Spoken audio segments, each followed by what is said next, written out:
Arratsalde on guztioi eta ongi etorriak 2026ko Hondarribiko udalean burutuko dugun lehenengo ohiko udalbatza honetara. Hasi aurretik gai zerrendan aldaketa batzuk egingo ditugu.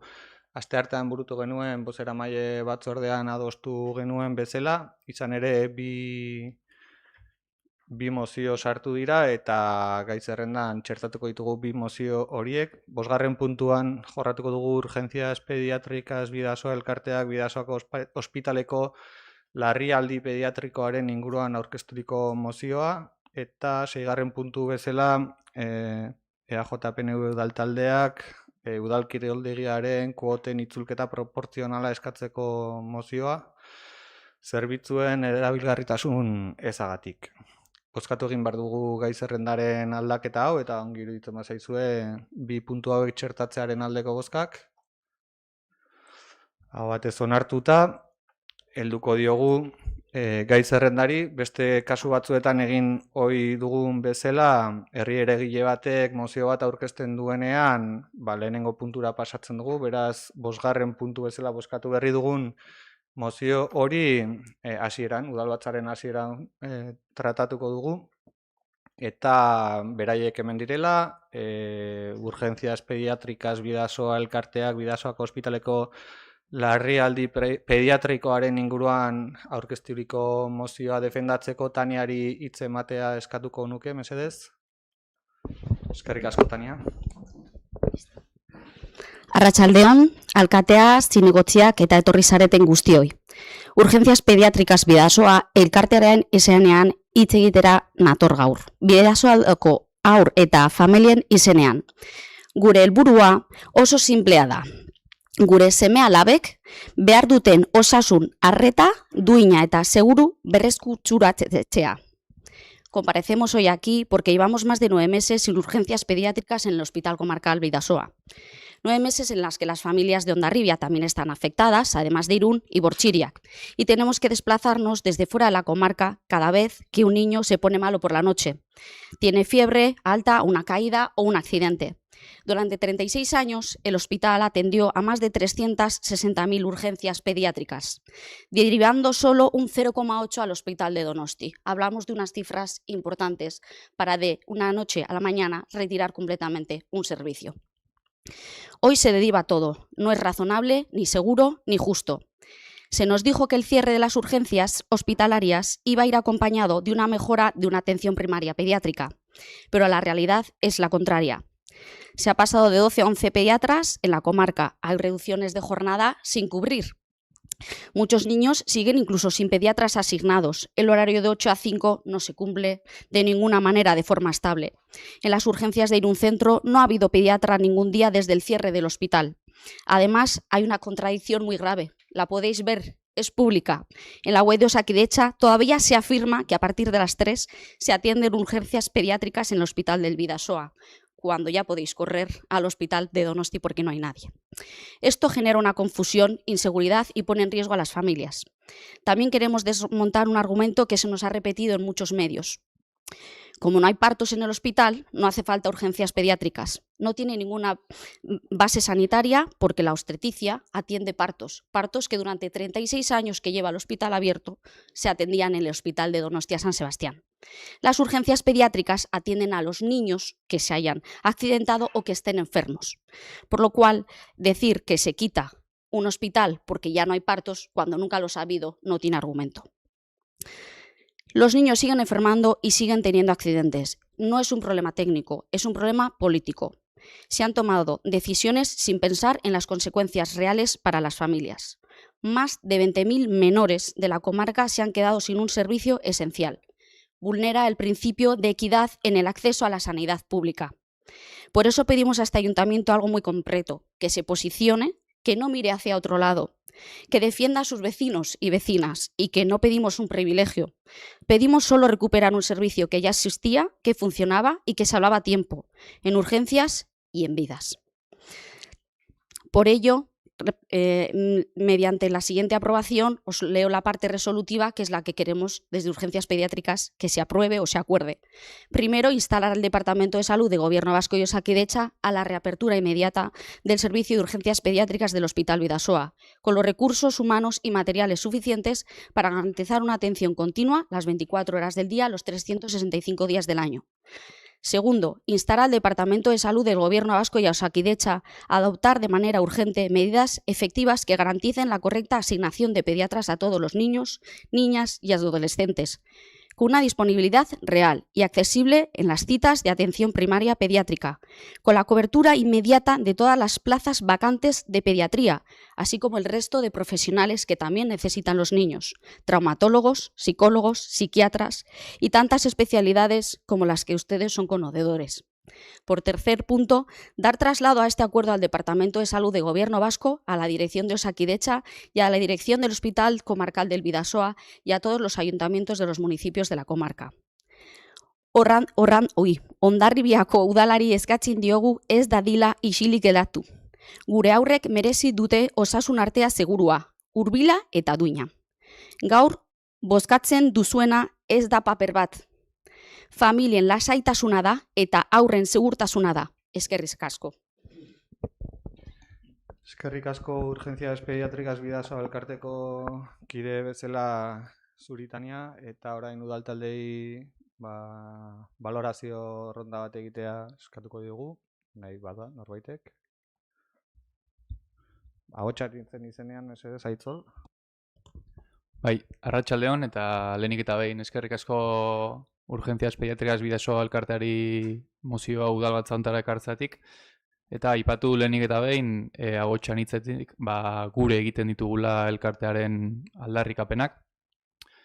Onartezina da guretzat Bidasoa eskualdea pairatzen ari den osasungintzaren inguruko egoera, hilabete luzetako itxaron zerrendak, espezialista falta, lehen mailako arretan sekulako gabeziak eta urgentzia pediatrikoen atentzio falta.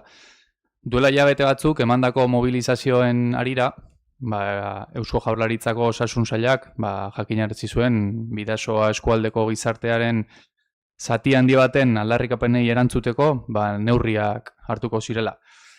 Gaur da eguna, horietako bat ere ez dela bete oraindik.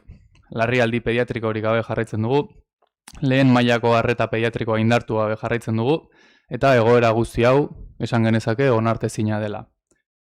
Osasun pribaturantz bultzatzen ari gaituzte. Bai, ikusten ari gara Eusko Jaurlaritzako osasun sailak aurrera eramandako politikek helburu argia dutela. Osasun zerbitzu publikoa pribatizatzea besterik ez dena. Naiz eta benetako helburua, teorian, kalitatezko osasun publiko zerbitzu bat eskaintzea izan beharko luken. Osakidetzako arduradunek harturiko neurriak positiboki baloratzen dituzten bitartean, herritar zein erabiltzaileok sentitzen duguna da geroz eta zailagoa dela atendituak izatea edota modu zuzenean zerbitzuak jasotzea. Hauexek guztiagatik, mozioaren aldeko bozka emango dugu ahotsan hitzetik. Eskerrik asko. Beste baloraziorik, bai, Gonzalo, zure da hitza. Arratsaldeon deneki, mi esker etortzetikan. Desde AJPNV queremos empezar mostrando nuestra empatía y respeto a las familias del Bidasoa, que han impulsado esta moción. Cuando hablamos de la atención sanitaria de niños y niñas, hablamos de una preocupación legítima, comprensible y profundamente humana. Compartimos el fondo de esta inquietud y entendemos el malestar que genera la situación actual, especialmente para muchas familias que sienten incertidumbre cuando necesitan una atención urgente. Dicho esto, creemos que como ayuntamiento debemos ser también responsables y honestos sobre el alcance de nuestras competencias. El Pleno puede trasladar preocupaciones, instar mejoras y acompañar a la ciudadanía, pero no puede resolver de forma directa ni indirecta un problema que afecta al conjunto del sistema sanitario. Por eso, desde AJPNV no queremos ni minimizar las dificultades existentes ni alimentar expectativas que no dependen de este ayuntamiento. Creemos que es necesario seguir trabajando para mejorar la atención pediátrica. Reconocemos también el esfuerzo que están realizando las profesionales sanitarias, pues los datos las avalan. Es un contexto especialmente complejo. Nuestro grupo está convencido de que se está trabajando con este objetivo, por coherencia con esta posición y desde el respeto a tantas familias como a las responsables institucionales. Nuestro grupo se va a abstener en esta votación. Mila esker. Eskerrik asko, Alderdi Sozialistaren izenean, Josu, zure da hitza.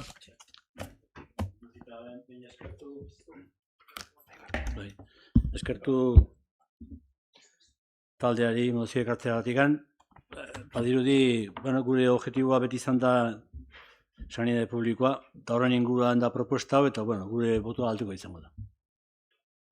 Eskerrik asko, EH Bilduren izenean, Garoa, zure da hitza. Bai, kaixo arratsaldeon, eskerrik asko. 2025ko maiatzaren 31ean Bidasoa eskualdean izan zen azkeneko hamarkadetan egindako manifestaziorik handiena. Bertan, eskualdeko osasun zerbitzu publikoaren gabeziak herritarrengan sortzen zuen ezintasuna argi gelditu zen. Kolore guztietako jendea zegoen manifestaldi horretan. Pediatriako arazoa, itxaron zerrenda luziak, psikiatriako arazoa, arazo gehiegi gure eskualde honetan. Manifestazio aurreko egunetan, areto nagusi honetara etorri zitzaizkigun ere Osakidetzako ordezkariak herritarrei hitzemandako hobekuntza horiek guri ere azaltzera. Badirudienez, bazegoen plan bat, paperean bazegoen plan bat, baina ederki jasotzen duzuten bezala 9 hilabete pasa dira eta plan hori ez da gauzatu. Osakidetzaren kudeaketa azken urteetan asko okertu da. Begik bistakoa da eta herritarrok gure egunerokoan hori sentitzen dugu eta bizitzen dugu. Guk EH Bildutik argi daukagu osasuna, hezkuntza eta zaintza publikoak eta unibertsalak izan behar direla. Eta herritarren osasun zerbitzua kalitatezkoa izan behar duela. Argi dago Osakidetzaren kudeaketa geroz eta okerrago dagola eta aste honetan bakunen kontuarekin azaldu den bezala, argi gelditzen da zerbait ez dabilela ondo eta arazo handiak daudela kudeaketari dagokionez. Horregatikan, EH Bildutik mozio proposamen honen alde bozkatuko dugu. Eskerrik asko zuei. Eskerrik asko, beraz, Urgencias Pediatricas Bidasoa elkarteak Bidasoa ospitaleko larrialdi pediatrikoen inguruan aurkezturiko mozioaren aldeko bozkak, aurkakoak, abstentzioak, gehiengoz onartutzat emango dugu gaur aurkeztu dezuten mozioa. Eskerrik asko herri eragile bezala udalbatzara etortzeatik, badakigulako ez dela gauza erresa. Eta, bide emango diogu zuek eskatutakoari udaletikan. Mila esker. Ongi baderitzozue, jarraituko dugu udalbatzako eguneko aztergaien lehenengo puntuarekin orain, eta lehenengo puntua Hondarribiko udalak eta UEMak Laboral Kutxa eta Kutxabankekin sinaturiko hitzarmenen berri ematea da, finantzarloan euskararen erabilera areagotzeko helburuarekin. Testu inguru bat eginez, UEMA eta adierazitudan bi entitate finantzarioek 2025ko azaroan lankidetza hitzarmen bat sinatu zuten edo berritu egin zuten euskararen erabilera normalizatzeko helburuarekin. Hondarribiko udala ere helburu horrekin lanean ari den udal bat dela kontutan hartuta eta baita ere UEMako kide dela kontutan hartuta, indarrean dagoen legeriak zehaztutako tresnak erabiliz, eguneroko bizitzako eremu guztietan euskararen erabilera areagotzeko eragin nahi dugu. Baita arlo sozioekonomikoan ere. Honetarako finantza entitateak ardatza dira. Herritarrekin harreman zuzena dutelako eta haien bulegoak herritarren topaleku direla kontutan hartuta hitzarmen hau sinatzea egoki ikusi dugu. Kalitatezko zerbitzuak eskaintzea helburu badugu ere. Eta horretan uste dugu funtsezkoa dela bezeroaren edo eta herritarraren hizkuntza hautua bermatzea. Helburu horri begira, Hondarribiko udalak UEMarekin batera eta Laboral Kutxa eta Kutxarekin hitzarmena sinatu dugu, hainbat konpromiso hartuz eta 4 urtetarako epemuga izango duelarik. Ez dakit honen inguruan, dokumentazioa jaso duzute, ez dakit zerbait gehiago sakontzea behar den edo berri emantzat eman dezakegun. Bai, Garoa, zure da.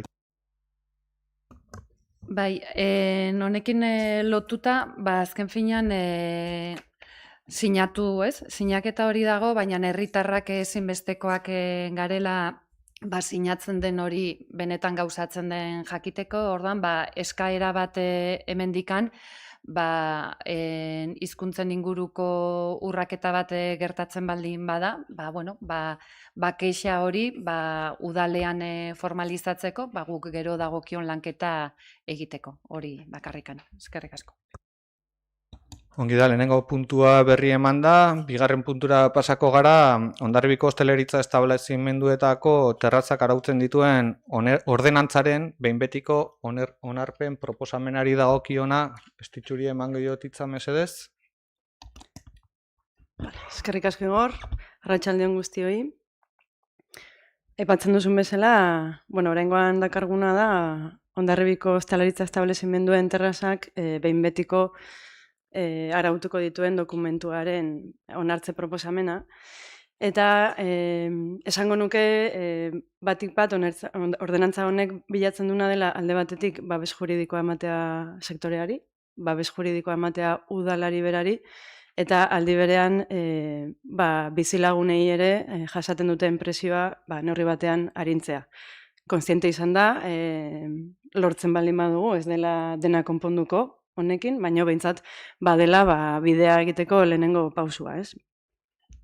Hasi nahiko nuke gogoratzen terrazak topaguneak izena dula proiektu honen leloak, eta zergatik jarri genion izan hau, izan ere duela urte eta 4 hilabete honekin hasi ginenean oso polarizatutako egoera baten aurrean geunden.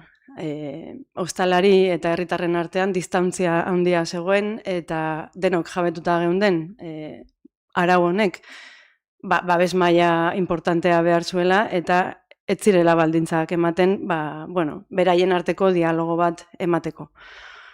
Baina aurretik ere hainbatetan azaldu dugun bezala kolektibo ezberdinekin lan egin dugu prozesu honetan zehar, noski ostalariekin, baita ere auzotarrekin, baita ere aniztasun funtzionala duten pertsonen kolektiboarekin eta teknikariekin beraiekin, izan ere udalaren barruan ere hainbat sail ukitzen dituen lana izan da.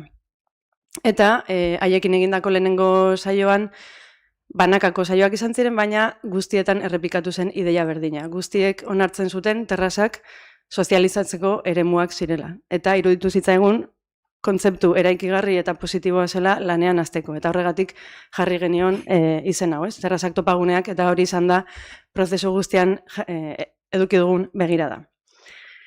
Labur azaltzen saiatuko naiz, gogoratuko dut, prozesua 2024ko azaroan hasi genuela, aipatu ditudan entzute saio hauekin, eta aldi berean prozesu administratiboari hasiera eman genion. Hemen alde batetik saio horietatik jasotako informazioa eta aurre konsulta publikoan jasotako informazioarekin lehenengo zirriborro bat egin zuten teknikariek. Zirriborro hori berriro ere kolektiboei azaldu zitzaien 2025ko otsailean. Alde batetik ostalariekin egin zen saio batean, eta bestetik dagoeneko elkartu genitun 2 kolektibo, hiritarrena eta aniztasun funtzionala zutenena.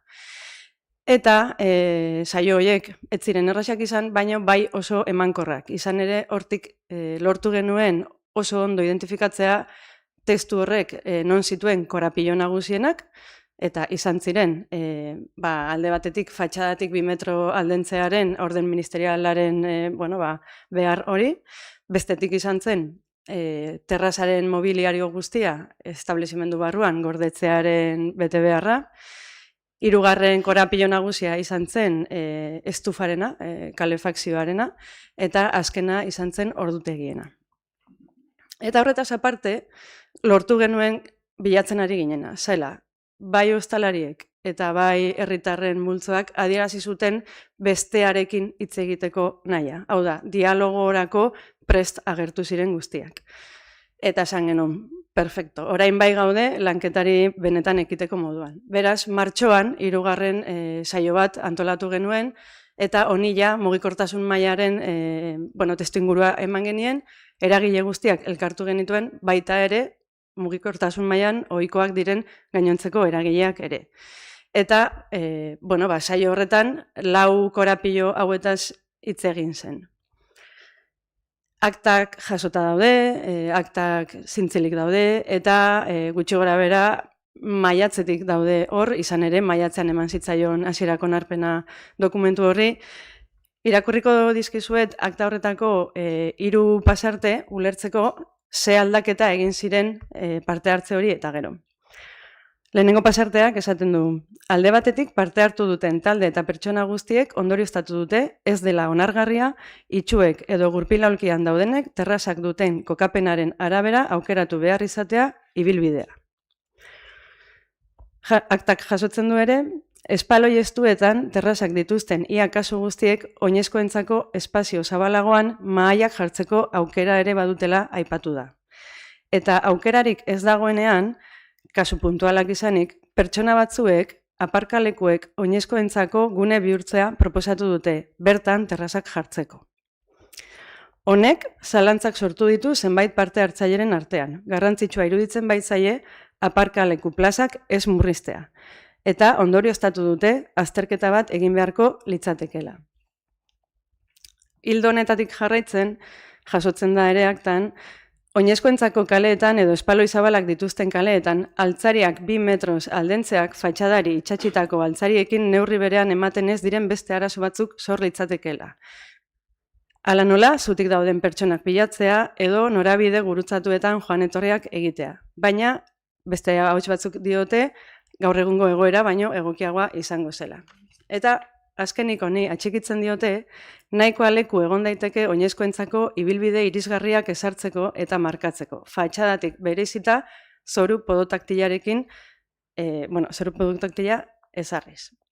Beraz, dialogo horretan eman ziren emaitzak ikusita, hasierako dokumentu horreri aldaketak egitea erabaki zen. Alde batetik, erabaki zen, oinezkoentzako bezala definituta dauden eremutan, hau da, San Pedro kalean eta Marqués Belestar kalean, baldosa podotaktila ezartzea. Honela, esan dugun bezala, terraza horiek fatxadetara pegatu ahal izango dira eta galera etzen hainbestekoa izango. Horretarako, udalak obra zibila bere gain hartu beharko du, eta horretarako 2026ko aurrekontuetan dirua sartu dugu, eta teknikariak lizitazio hori prestatzen hasiak dira dagoeneko. Horretaz aparte, erabaki zen ere bai, terrazea itxietan, kalefakzioa jartzen ustea, beti ere elektrikoa baldin bada. Izan ere, parte hartzailetako bat zuhiltzailea zen, eta esan zigun beste modutako erregaiak ez zirela egokiak. Hartu genuen beste erabaki bat izan zen, ikusita dialogo horretan empatia asko aurkeztu zutela bizilagunen aldetik ere bai, erabaki zen mobiliarioaren zati bat lizentziatutako terrazaren 130% espazioan gordetzeko aukera. Beti ere, ondo tapatuta eta ondo lotuta baldin badago. Eta, esaten dudan bezala, aldaketa hauekin, hasierako onarpena eman zitzaion maiatzako udalbatzan. Behin hasierako onarpena eman da, badakizue, boletin ofizialera bidali behar da, boletin ofizialean ekainaren 27an publikatu zen, eta kontutan izan da, eta ostalariek eta baita alderdi politikoek horrela eskatuta, legeak eskatzen duena baino, denbora gehiago eman zitzaion alegazio epeari, izan ere, denok jabetzen gara, udagaraia ez dela momenturik egokiena ostalarientzako alegazioak egiteko. Beraz, urriak 15 arte luzatzea erabaki genuen. Epea bukatuta guztira 5 alegazio jaso dira, 4 epe barruan, 1 epez kanpo guztiei erantzungo zaie, eta hainbat alegazio estimatu dira eta berriro ere dokumentu honek aldaketak eduki ditu. epea bukatu eta hilabete terdira, teknikariek aztertu erantzun eta proposamena egin ondoren, abenduaren 11an batzorde politikoa deitu genuen, erantzun proposamen hau jorratzeko eta beraiei ere aukera emateko horren gainean proposamenak egin nahi baldin bazituzten. Diodan bezala, aldaketa proposamen batzuk planteatzen ziren, hala nola,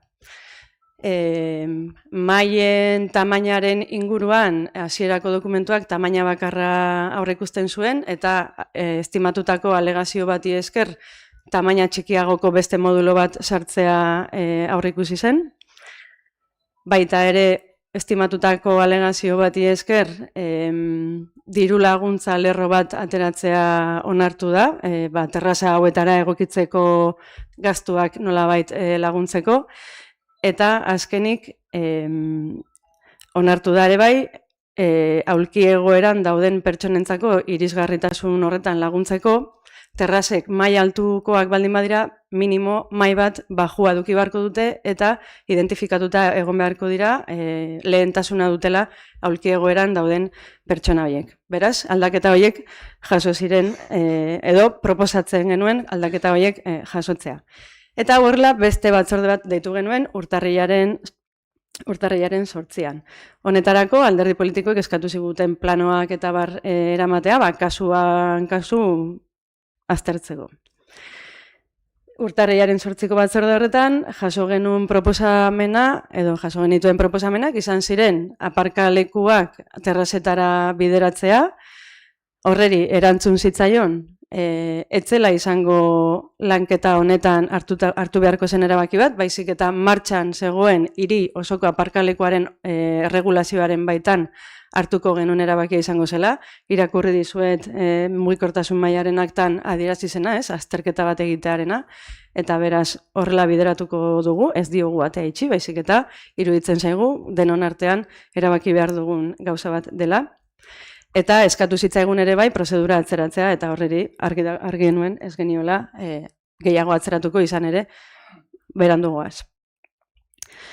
Berriro ere kolektiboekin itzultzen gara, urtarrilaren 12an eta urtarrilaren 13an bai ostalari zein herritarrekin devoluzio bilera bat egiten dugu, azaltzeko azken dokumentua nola gelditzen den, eta oraindik ere bilera horietan aldaketak egitea onartzen da. Esan dudan bezala, modulo txikikoen neurriari buelta bat ematen zaio, eta baita ere udagaraiko epearen inguruko beste buelta txiki bat.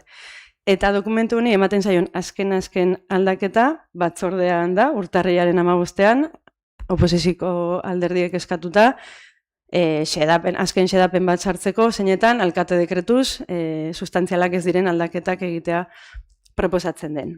Beraz, hau guztia kontatuta, ez da bide xamurra esan, sinistu idazue, ez inorrentzako, ez dut uste xamurra izan denik, zenbaitetan mingarria ere izan da. Mezu ankerrak zabaldu dira, ez dugula ostalaritza maite, turismoaren kontra gaudela, ez dugula ausardiarik izango hau aurrera egiteko, baina, hemen gaude, esan genuen, egingo genuela eta hemen gaude, baina ziur nago gaur entzungo dugula oposizioaren aldetik ez dela parte hartzailea izan. Berriz diot, 8 topaketa deialdi ireki bidez, 7 batzorde politiko gutxienez, eta eragile eta norbanakoekin beste bilera ez ditudanak zerrendatu. Orduan esango diguzue parte hartzea iruzurtia edo makillaje politikoa izan dela. Aipatu dizkizuet, parte hartze saio bakoitzean ze aldaketak egin zaizkion dokumentuari, azkeneko fase honetan zerrendatuko ditut, 9. artikuluan 2 eta 4 puntuak aldatu dira, 11. artikuluan 1 eta 4 puntuak aldatu dira, 12. artikulua, 13. artikulua, 16. artikulua, 23. artikuluan 3. puntua aldatu da, xedapen iragankorretan aldaketak egin dira, eta komentatu dudan bezala, azken xedapenean ere aldaketak jaso dira. Esango didazu ere bai, ez dugula egoera banaka aztertu. Gogoratu nahi dizuet, 100 establezimendutik gora ditugula Hondarribian, eta banaka aztertzea eta araua egitea kontrajarrita dagoela, oximoron bat da. Eta azkenik esango digazue, ez garela transparenteak izan. berriro gogorarazi nahi dizuet, hor daukazuela web orria, mesedez sartu eta begiratu dokumentazio guztia, akta guztiak zintzilik daude. Izan daiteke urtarrilaren 12-13ko aktak oraindik ez egotea zintzilik, ez ditugulako euskeratu. Beraz, hau guztia kontatuta eta prozedura sakon baten ondoriozko dokumentua dela esango nuke gaur onartzera ekartzen duguna. Eskerrik asko. Mi esker, ez dakit taldeen baloraziorik badagoen. Bai, Gonzalo, zure da hitza. Bai, eskerrik asko estitxu. Uste dut egin duzula ibilbidea kontatu, eta ez izutukatuko, hori hor dagola. Ikuspegi agian desberdina dazkagu. Es evidente que resulta necesario regular el uso de la vía pública. No obstante, dicha regulación no debería centrarse exclusivamente en el uso que realiza el sector de la hostelería, sino abarcar al conjunto de las actividades económicas de la ciudad, ya que todas forman parte de Hondarribia y contribuyen a su identidad y desarrollo. Hondarribia cuenta con un comercio excepcional y con productos propios de gran valor y reconocimiento, lo que nos da una identidad común, que podría y debería articularse bajo una visión compartida de marca de calidad y de ciudad. Por eso, desde el inicio se planteó la necesidad de trabajar conjuntamente para establecer unos mínimos comunes que permitieran crecer de forma cohesionada, como comunidad, como ciudad y sobre todo como personas. Se solicitó expresamente que la regulación adoptada de forma de una ordenanza de ocupación del espacio público a todas las actividades económicas, propuesta que fue rechazada o en su defecto no atendida. Asimismo, se solicitaron mesas de trabajo en las que mediante planos y ejemplos prácticos pudieran analizarse cómo lo recogido en el documento se aplicaría en la realidad. Lejos de apostar por un trabajo conjunto y transparente, esta petición no fue atendida hasta el 8 de enero y solo para una calle, lo que genera una profunda preocupación. Desde nuestro grupo se propusieron opiniones y alternativas que se han desechado. No vemos aquí una visión global y coherente, y no estamos ante una cuestión menor. Se está legislando sobre una forma de vida de muchas familias, que actualmente se encuentran muy preocupadas por el futuro de sus negocios. La regulación prevista genera un perjuicio directo en la actividad económica de la ciudad, afectando de manera significativa al sector, al empleo y a la viabilidad de numerosos negocios, con el consiguiente impacto social y laboral. Esta ordenanza no establece excepciones, criterios específicos, ni mecanismos de adaptación para los cascos históricos, tanto la parte vieja como la marina, ni para los distintos barrios. Ámbitos con limitaciones físicas, protección patrimonial y una estructura económica basada fundamentalmente en el pequeño comercio y actividad local. Esto nos lleva a una tabla rasa injustificada para realidades urbanas claramente distintas. La singularidad también se da en los barrios periféricos, que se verán igualmente perjudicados. ¿Es esta la política que se defiende para la vida de los barrios con Auzo Bihotzak? Nos preocupa profundamente esta situación. Y desde el principio manifestamos la voluntad de formar parte activa del proceso de elaboración de una ordenanza. Sin embargo, dicha participación fue denegada, impidiendo la asistencia a reuniones con vecinos, asociaciones o colectivos, por lo que ha imposibilitado conocer de primera mano sus preocupaciones, salvo en el caso de la primera reunión mantenida con el sector hostelero. Ante esta situación, surge una pregunta clara y directa. ¿Ha existido realmente voluntad de alcanzar acuerdos? Esa ausencia de acuerdos generales y consensuados ha sido una constante en este proceso. Siempre, eso sí, bajo el paraguas de una supuesta participación. Por todo ello, no podemos apoyar esta propuesta de ordenanza. Mi esker denekeri. Eskerrik asko, beste valoraziorik. Alderdi sozialistaren izenean Josu, zure da hitza. Bai. Bueno, eskertu. Agradecer un poco todo el recuerdo de todo el desarrollo. En tu caso, yo voy a hacer el propio. la ordenanza para la regulación de terrazas de establecimientos de hostelería. Una ordenanza que produce preocupación en el sector de la hostelería de Hondarribia. Tras la revisión de esta, desde la agrupación socialista de Hondarribia, queremos hacer una serie de consideraciones. En primer lugar, indicar que en la exposición de motivos se establecen las razones de la ordenanza de regulación de terrazas en establecimientos de hostelería. Compartimos aspectos como establecer un marco normativo, que la hostelería sea compatible con el derecho de la ciudadanía al uso del espacio público urbano y que se busque un equilibrio entre el vecindario y las actividades de hostelería. Pero lo que nos parece bastante llamativo es que no se entra a hacer ninguna valoración por parte del equipo de gobierno de la importancia que supone la hostelería en Hondarribia. Hay que señalar que fundamentalmente en la Marina y en la parte vieja la hostelería tiene un valor añadido que debería considerarse y tenerse en cuenta. La mayoría de los establecimientos son regentados por empresas familiares que forman un tejido social fundamentalmente en Hondarribia. En cuanto a los métodos de negociación y en la participación, más allá de contactar con una empresa con un coste importante y de sacar un tríptico muy llamativo, como es muy usual en este equipo de gobierno, el procedimiento deja mucho que desear tanto con los partidos que conforman el grupo de la oposición como con los representantes de la hostelería. La información ofrecida no ha sido suficiente. Se ha llegado incluso, en el caso de llamarnos la atención, por haber compartido información con el sector de la hostelería. Métodos muy dictatoriales de otros tiempos y que se dan por parte de unos partidos que siempre han presumido de ser transparentes, nada más lejos de la realidad. Con fecha 29 de mayo del 2025 se aprobó en el Pleno la aprobación inicial de la ordenanza reguladora de terrazas. En ese Pleno, ya lo manifestamos, se entregó la documentación 48 horas de antelación a la comisión previa al Pleno y solicitamos que se realizara un proceso de negociación con el sector.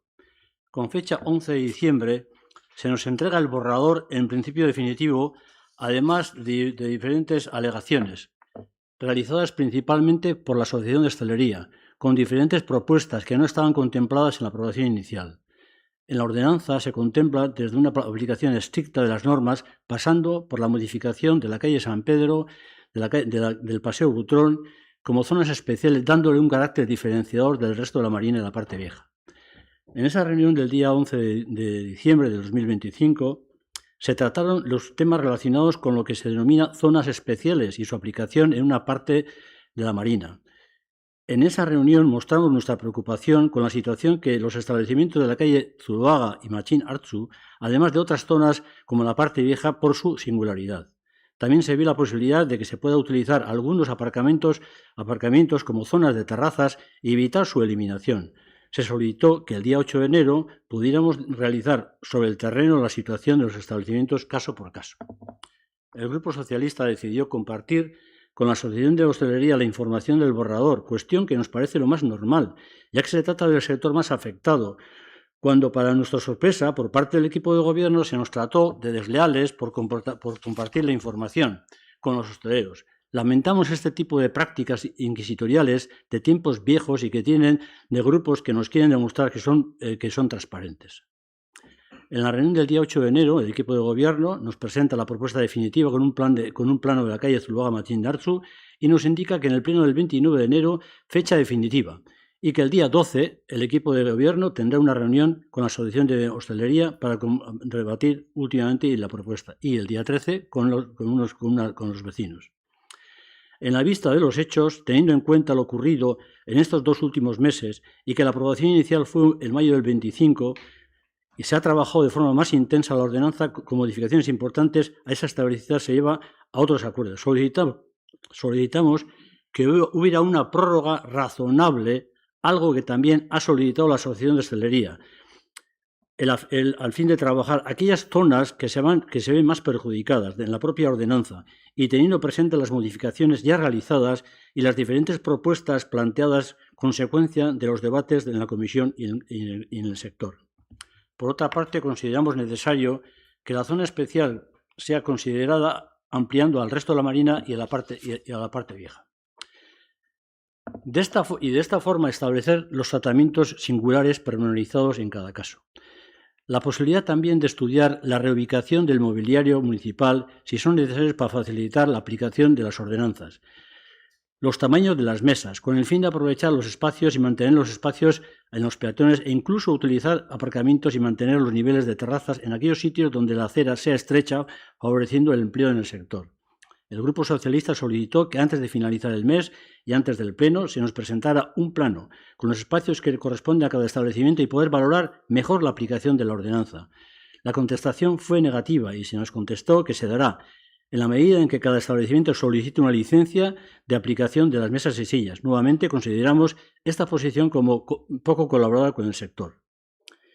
En la última comisión que se realizó el 15 de enero, para la aprobación definitiva, se informó de las últimas modificaciones sobre los horarios recogidos a posteriori algunas aportaciones de los hosteleros. El Grupo Socialista solicitó que se analizara la posibilidad de modificar la ordenanza con una disposición, cuestión que se vio procedente en la medida de que facilitaba mucho el recorrido en caso de que hubiera que realizar ciertos cambios en la misma.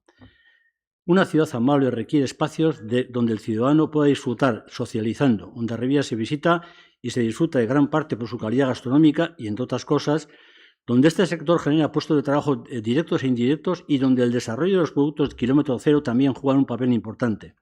Estamos obligados a que en este reglamento, ahora o posteriori, sea el que garantice una seguridad jurídica, además de mantener los espacios diferentes visibles, organizados y seguros, para que el sector actualmente formado por empresas familiares se mantenga. El Grupo Socialista ha realizado diferentes propuestas con el fin de materializar una serie de modificaciones que no han sido posibles en este reglamento por la negativa de Abotsanitz y Echa Bildu. Esperamos que lo podamos desarrollar un reglamento con otros escenarios, pero mientras tanto seguiremos trabajando para conseguir uno más acorde con la realidad del sector y que éste no salga perjudicado con las pérdidas de empleo ni de competitividad. Por todo lo comentado anteriormente, nuestro voto no puede ser otro que el negativo a la aprobación de este reglamento y recordar que en algunos grupos, con su compromiso de mandato, no han cumplido con una cosa tan elemental como es la transferencia en todo el proceso. No ha tenido ninguna empatía con un sector que es fundamental para Hondarribia y máxime cuando está formado por empresas familiares. Eskerrik asko. Eskerrik asko, EH Bilduren izenean, Garoa, mesedez. Bai, arratsaldeon, ordenantza hau idatzi behar izan dugu arazo bati erantzuteko. Bizikidetza arazo bat bezala ulertu dezakeguna, baina egia da bizikidetza arazo baten atzean badaudela interes ezberdinen eta eskubide ezberdinen talka. Aipatu den bezala, dauzkagu bizilaguna, dauzkagu herritarra, dauzkagu ostalaritzak, eta ari garen hizketan da eremu publikoaren erabilera arautzeaz. Hau da, udalarena, herriarena diren eremu horietaz, ez gaude eremu pribatuetaz.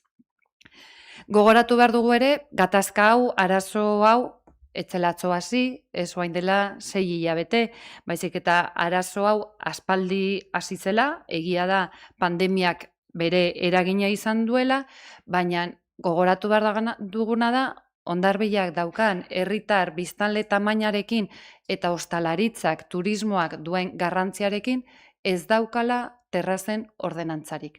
0. Beraz, arazo badaukagu, arazo bat genun, eta arazoen aurrean beti bi aukera egoten dira. Arazoari bizkarra eman, eta pentsatu desagertuko diala, edo arazoa ikusi, onartu, eta horreri erantzun. Gobernu talde honek, bigarren areaen alde egin du kasu honetan ere. Herrian arazo bat dago eta arazo horri erantzun egin behartzaio. EH Bildutik ulertzen dugu araudi hau martxan jartzeak sektorean ekarri duen ezintasuna. Zalantza. Aldaka eta guztiek ezin egona sortzen digutelako. Ez jakintasuna, konfiantza eza, hitz egitearen kultura ez daukagu, elkar entzuteko ezintasunak ere daukagu, dana txuria edo beltza da, eta herri honetan bereziki hori ere oso barneratuta dugu. Baina badaude erdibideak, badaude elkar ulertuak, eta ez dituko oso ondo azaldu duen bezala, prozesu hori eginda, bide hori eginda, eta ikusi da, ez? Danak nahi dugu herri bizi bat, herri atsegin bat, segurua, herritar guztiak elkartuko garena, topatuko garena, eta kalea, plazak, terrazak, hori dira, ez? Topatzeko tokiak.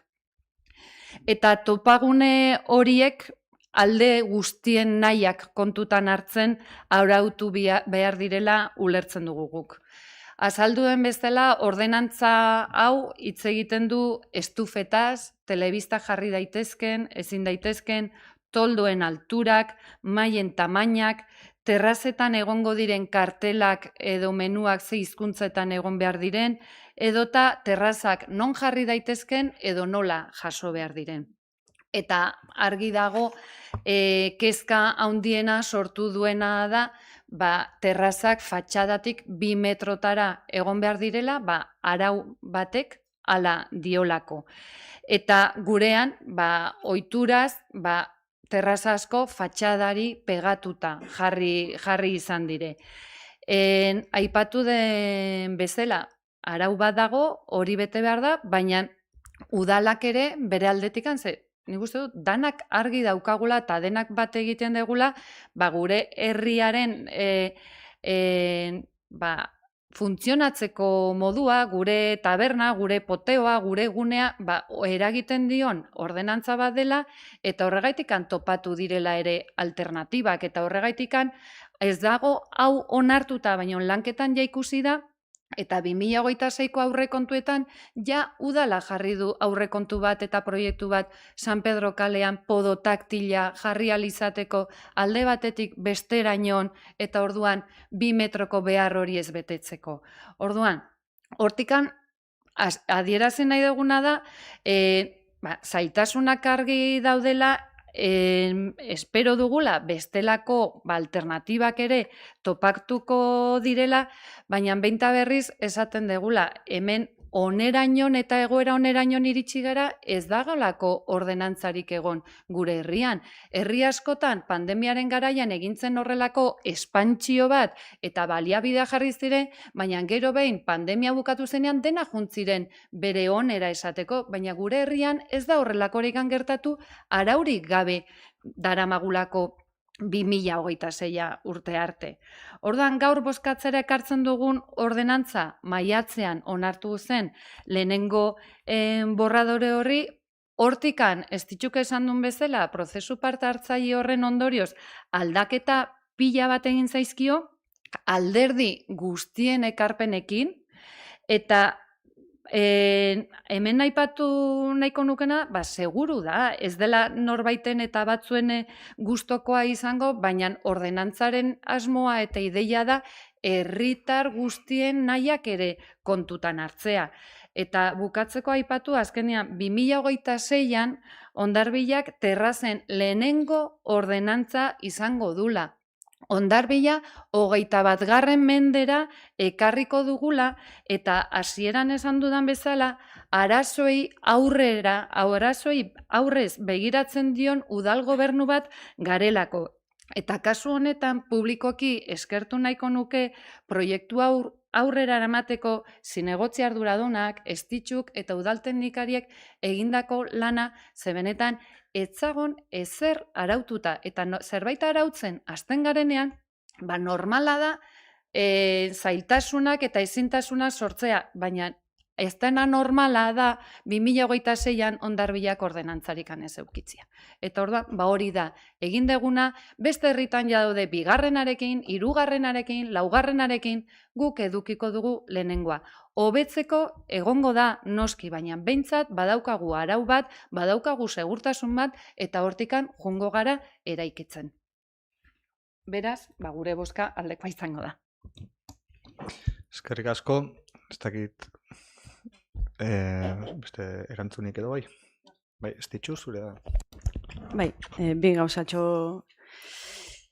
Bai adierazi nahiko nuke oposizioko alderdien diskursoa entzun eta gero iruditzen zait berriro ere kolektibo batekin bakarrik gogoratu zaretela, eta, garoak ondo azaldu du, ez? Kolektibo gehiago dauzkagu Hondarribian eta ordenantza honetan guztiak sartzeko lanetan ibili gara. gogoratu nahiko nuke ere bai, udal hau behartuta dagola bere gaindiko administrazioek onartutako legeak betetzearekin, ezin diegula iskin egin. Hainbat eta hainbat alditan azaldu zaizuen adibidez eremu berezi kontzeptua nahi dezuten bezala ulertzen duzutela, batez ere zuk, Josu. Askotan azaldu zaizu eremu berezia are eta restriktiboagoa izango den eremu bat izan daitekeela, babestuta dagoelako edo dena delakoa, eta ez aldiz, ez dakit, malguagoa. Auzo bihotzak oso presente eduki ditugu erredakzio honetan, horregatik daukazue bukaeran sonifikazio bat. Bereziki auzo bihotzen proiektua landu genuenean esan zitzaigulako portuak airea behar zuela eta beste auzoek bizitza behar zutela. Eta gero bai bukatzeko adierazi nahiko nuke, harritu nautela azken egunetako zuen adierazpena neurrigabeak esango nuke, ez? Josu batez ere zu gaur, luzitu zara. Eta galdetu nahiko nizuke, zu gogoratzen zara Meritxell Batetetaz. Seguro gogoratuko zara, zure alderdikidea da, kongresuko lehendakari izandakoa oso emakume fina. Eta hark esaten zuen, la dureza de la oposición política es perfectamente compatible con la lealtad y el respeto. Eta zuk egin duzuna izan da, gobernu honi oposizioa egin nahian, udalari, instituzioari egin diozu oposizioa. Eta gainera, itxutasun horretan, publikoki eta idatzian onartu duzu, lanerako dokumentu batzuk filtratu dituzula. Berretxiko naiz? Lealtasun falta adierazi diozu instituzio honi, ja ez gobernuari, baizik eta instituzioari eta lanean ibili diren teknikariei. Eta berresten naiz. Eta ulertzen dut, EAJaren amorruan ondi datorren, azkenean 20 urtetan egin ez dena egin dugu, eta ulertzen dut amorrua ematea, eta nolabait prozedura guztia zipristindu behar izatea. Baina ez dut esperagantza galtzen.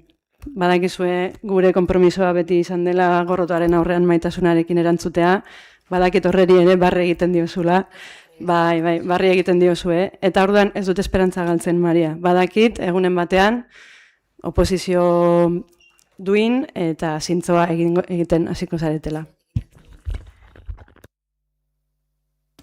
Bai, Gonzalo? Bai, zuzenketa txiki bat ez ditzu, ez geha astu beste kolektibotaz. Entzuten baldin baduzu ondo, uste denak jarri ditugula. Bale, batez ere, zuzentzeko. Beste guztia, zure ikuspegi politiko izan da. Mi esker. Eskerrik asko. Josu? Sí, bueno, yo por mi parte, a ver, decir que bien el preámbulo he dejado muy claro que una ordenanza es una ordenanza abierta para todo el sector y a todos los ciudadanos, pero en todo caso lo que estábamos centrando es en la regulación de unos espacios públicos, fundamentalmente en terrazas, y también que afecta a lo que es la vida ciudadana de los ciudadanos, de los ruidos, de las molestias, etc. Y lo he dicho en el preámbulo, yo creo que en el preámbulo ya lo he recogido, cosa que está ahí. Sobre el tema de la lealtad o no lealtad, yo ahí, sí, bueno, la lealtad, yo creo que, no sé, yo siempre he sido una persona leal en el ayuntamiento de la institución. Lo que pasa que a veces la incertidumbre es lo contrario de la lealtad. ¿Sí? Y la incertidumbre que de alguna forma ha generado la forma final, los elementos finales de hacer el trabajo, ha ocurrido que cuando de alguna forma un grupo determinado hace una serie de enmiendas, pues de alguna forma a esa gente, a esas personas de alguna forma no se les transmite no se le da la información. Perdona. Hay 38 alegaciones que hacen el tal y no. Entonces, mi compromiso es con esos ciudadanos que de alguna forma tienen el problema en una comisión, es de alguna forma informar de por dónde van las cosas. Ese es mi compromiso y eso no es lealtad. Eso, no, perfecto. Eso lo que hace es fortalecer la institución, porque depende cómo se entiende a la institución. La institución también es la oposición. Y la oposición tiene la obligación de informar a aquellas personas que de alguna forma hacen una serie de consideraciones, decir, oye, este tema está así y las cosas están así. Pero para eso están las comisiones de trabajo. A esas comisiones de trabajo te recuerdo que de alguna forma eres los que defendíais en su momento que también formaran parte aquellas instituciones o aquellas personas que pudieran de alguna forma formar, o sea, con voz pero sin voto. Defendíais eso hace 4 años. Es decir, que si de alguna forma en esa comisión lo más normal es la del día no sé si es la del día 8 o la del día 11, ya eso es un tema, lo lógico es que también hubiera estado esa asociación que de alguna forma había presentado las enmiendas, pero es algo que defendís hace 4 años. Ahora parece que de repente, porque eso se materializa, es de alguna forma deslealtad institucional. Yo te digo una cosa, Estichu, yo soy leal a la institución, siempre he sido. Lo que ocurre es que mi forma de hacer las cosas en política es con transparencia y sobre todo ante la incertidumbre de un sector. Lo entendáis como lo entendáis. Y no he sido desleal, y no soy desleal. Porque en mi vida política, que llevo muchos años, he procurado buscar la lealtad, pero la lealtad de la institución y con las personas, que creo que lo he hecho.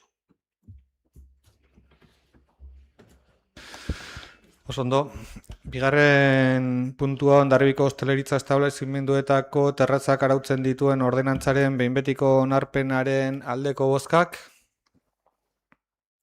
aurkakoak, abstentzioak, gehiengoz onartua beraz. Ongi baderitzozue, hirugarren puntura pasako gara, Iruzubi hirigintza eskuartze eremuan xehetasun azterketa behin betiko onartzeko proposamena da. Kasu honetan ere hirigintza zinegotziari hitza emango diot, Estitxu. Eskerrik asko Igor. Bueno, puntu hau libianoagoa da, lasai denok.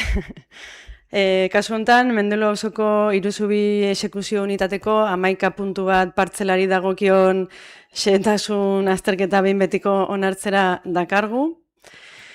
Eta ikusi duzuen bezala, proiektu honek 20 urteko ibilbidea ere eduki du. Ez da ohikoa, hiri lurretan exekuzio bat egiteko 20 urte pasatu behar izatea, baina izan dituzte beraien gora berak izan ere garaiko arautegira egokitzeko eta batez ere aviazion zibil edo AESA eta ura agentziak egindako errekerimendu horiei egokitzeko.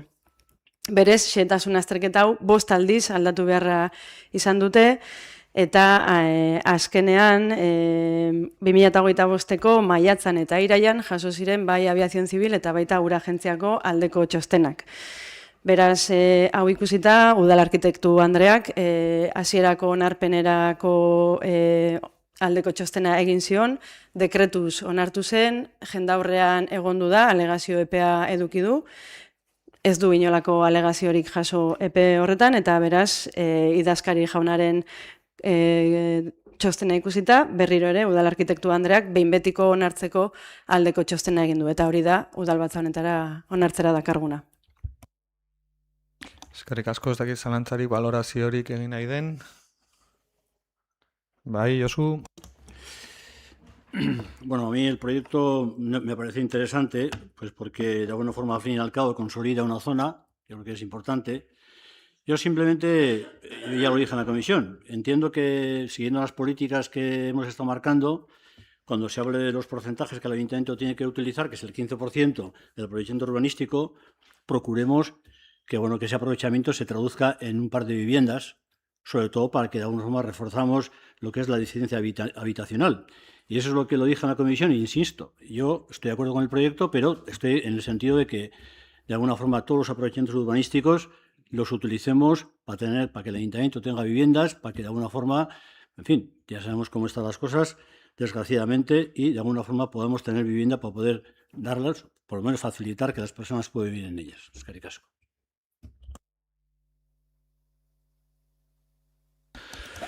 Bai, Estitxu. Bai,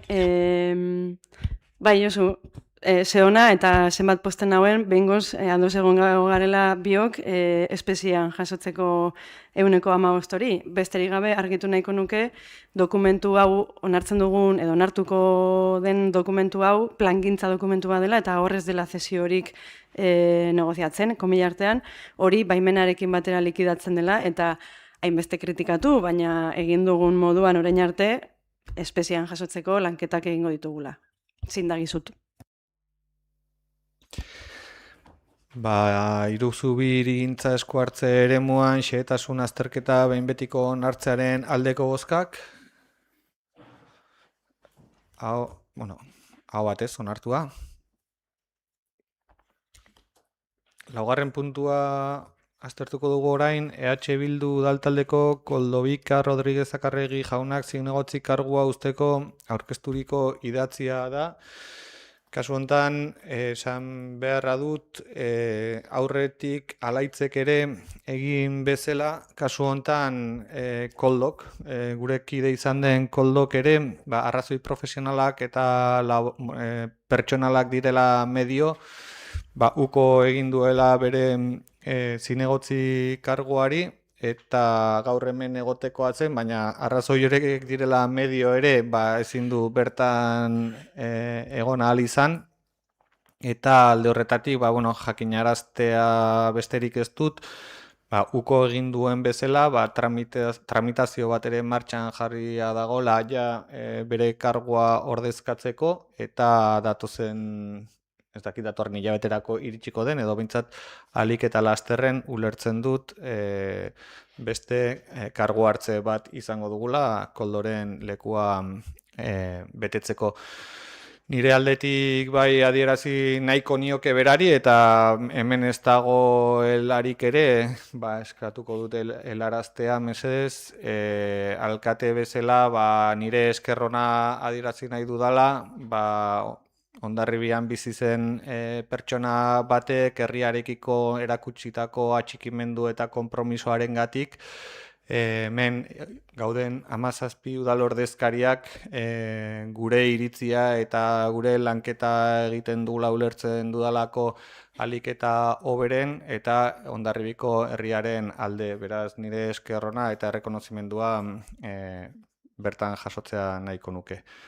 Ez dakit honen inguruan azalpen gehiago edo baloraziorik egin nahi den. Berri eman da beraz. Barkatu, Josu. Nik askotan Koldori mezu bat. Nik uste dute eskartu, berak izan du lanatikan, eta adierazi, hemen egote askotan sakrifizio asko izaten da, eta nik uste dut berak ere izan du bere lanak, eta nik uste dut eskartu behar dela. Eta bakarrik esan kafea da sort dietela.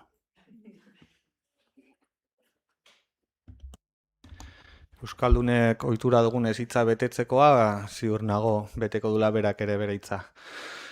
6. puntura pasako gara ongi iruditzen bazaizue, EAJ-PNV udaltaldeak udal kiroldegiaren kuoten itzulketa proportzionala eskatzeko mozioa da, zerbitzuen erabilgarritasun ezagatik, EAJ-aren izenean. Kalixa, zuk defendatuko duzu mozioa?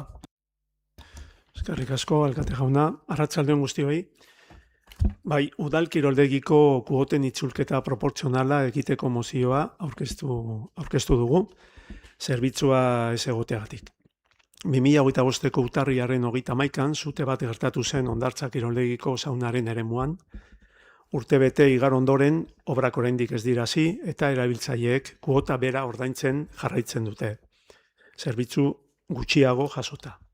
Mozio honek ez du zalantzan jartzen sutea bera, ondorego erantzun faltari eta herritarengan sortu den kalte jarraiari egiten dio erreferentzia.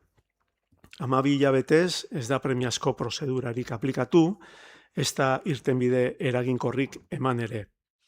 Bien bitartean, 100 pertsonak beren kuotak osorik ordaintzen jarraitzen dute. Zerbitzu publiko bat osorik ematen ez denean, administrazioak bete beharra du kalte hori aitortu eta modu proporzionalean konpentsatzeko. Horregatik guztiagatik uste dugu mozio honetan planteatzen dena oso zehatza eta arrazoizkoa dela.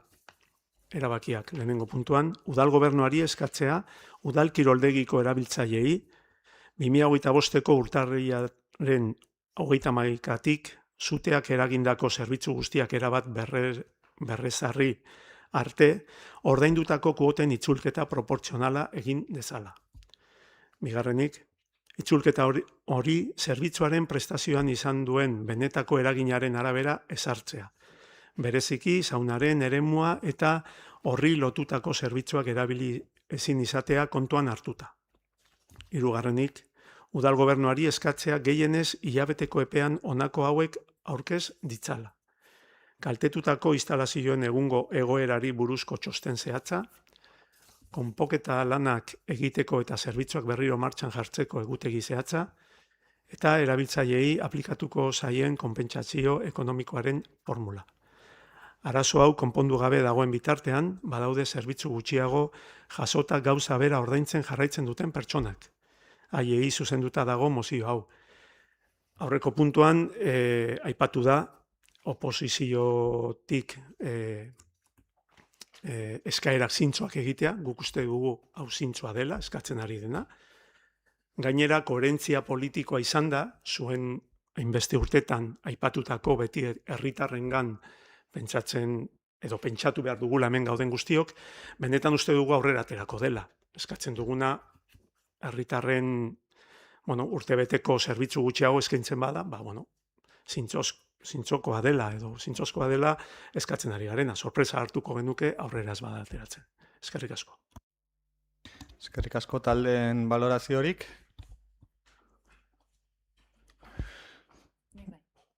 Bai, Garoa. Bai, kaixo, arratsalde on, EH Bildutik ulertzen dugu EAJaren kezka eta gureare bada. Kiroldegia udal ekipamendurik handiena da eta ja 6.000 abonatu ere baditu, ez? Mozio proposameneko 3 puntuko bat eta biak egia esan oso eraikitzaileak iruditzen zaizkigu eta egokiak. Baina, hau da, ez, egoeraren txostena, lanen plangintza, hori iruditzen zait, eta iruditzen zaigu benetan eraikitzailea dela. Aldiz, bestea, pixkat populista iruditzen zaigula ere esan nahiko nuke. EAJ kiroldegiaren gai hau mai gainera ekarrita, atzera begiratu dezakegu eta galdetu zer gaitik gertatu den zutea, zer nola zegoen zuten aurkako sistema, ze mantendu plangintza egin zaion eraikin honeri 30 urtetan, baina noski udala etzen eraikin horren jabea eta jabea zenak ere etzun langilerik. Orain, eraikinaren jabea udala da eta eskatzen den txosten plangintza hori udaletik egingo da. Eta gainera 2026ko aurrekontuetan ere lan hauek burutzeko aurrekontua jasota dago. Baina nik uste dut eta denok ere argi daukagula kiroldegia zaharkituta daukagula. Eta beraz, kiroldegiaren berrikuntzaren proiektu oso eta potolo bat behar dugula, eguneratze integrala, eraikina segurua, jasangarria eta eguneratua izateko. Eta zorionez, momentu honetan udalaraena izanik, proiektu hori udaletik bideratu ahalko dela, dagokion momentuan, eta nola hain gustatu zait, egia esan zuen proposamenarena eta 4. puntua ere ez, erabaki hau emateko kiroldegiko erabiltzaile udaleko komunikazio kanalen bitartez, igual, baimentzen baldin bazuete, nik uste dut kasu honetan ere, kiroldegiko abonatu bakoitzak eskutitz propio bat jasotzeare interesgarriare izango zela, lehen esan bezala 6.000 kide ditulako. Orduan, zati batzuk oso interesgarria, baina besteak ez ditugu ikusten eta horregatik gure bozka kontrakoa izango da. Nik adierazi nahi nuke udal gobernu honek serio eta respetuz jaso duela hondartza kiroldegiko erabiltzaileen kuoten itzulketari buruz aurkeztu duzuen mozio hau. Ulertzen dugu erabiltzaile askok bizi duten ezinegona eta onartzen dugu zerbitzuak etenak kaltea sortu duela. Hori da gure abia puntua. Baina era berean ezin dugu onartu mozioak iradokitzen duen irudia. Urtebetez ezer egin ez duen udal gobernu batena. Utzikerian jardun duenarena. Errealitatea askoz ere konplexuagoa da eta herritarrei egi osoa zor diegu. Eta saiatuko naiz gaur azaltzen egindako lanketak.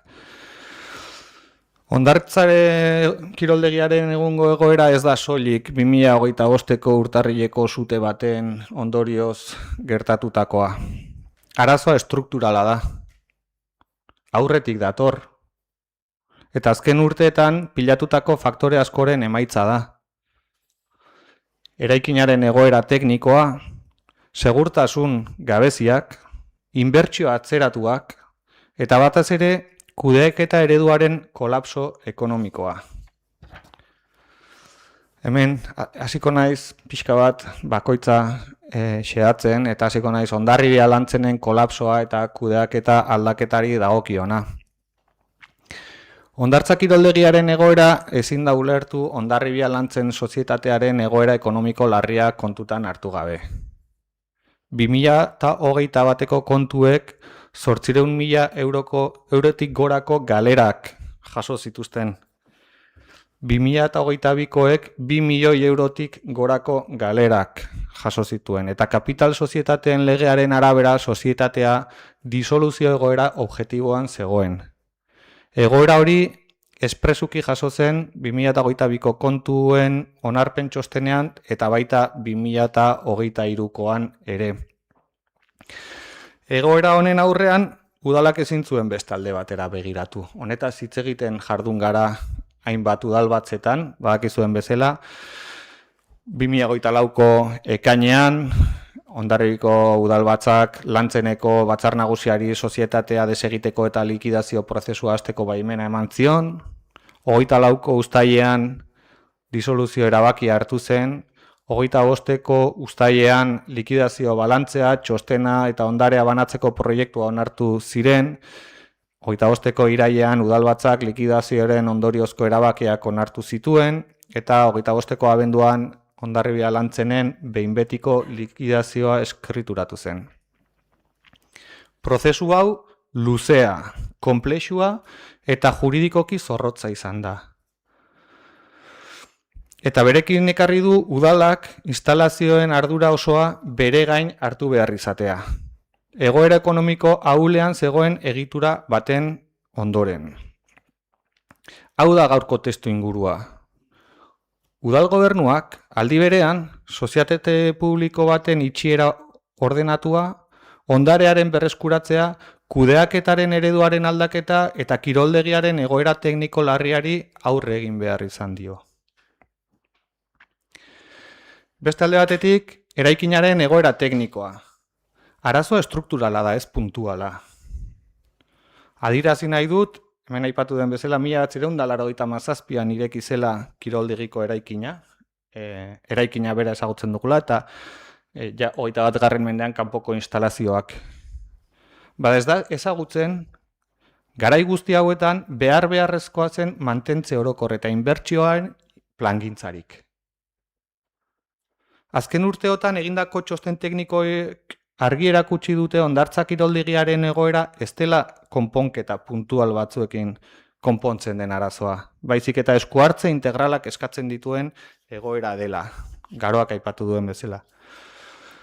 23an zuek gobernuan zinetenean enkargatu zenuten txosten batek jasotzen zituen arazo estruktural horiek. Besteak beste, hainbat gunetan arazo estruktural horiek, fatxadaren egoera, sarrerako kristalezko plataformaren segurtasuna, zuzendariaren bulegoko ezetasun larriak, igerilekuaren estrukturan egin beharreko mantentze lanak, gorputz tratamendu eremuak eragindako beheko solairuan sortutako ezetasunak, eta isolamentu beharra ere, eremu berdinean, eta igerilekurako pasabideen irristakortasuna. Baina horren ondotik ere, sutea gertatu zenean, enkargatu behar izan genuen beste enpresa bat auditoria lanak egiteko, eta auditoria lan horiek ondorioztatu zituzten bi egoera kritiko. Alde batetik, kiroldegi osoan instalazio elektrikoan gabezia larriak antzeman dira. Eta eraikinaren sektorizazioa eta ebakuazio ibilbideak ez datoz bat, indarrean dagoen araudiarekin.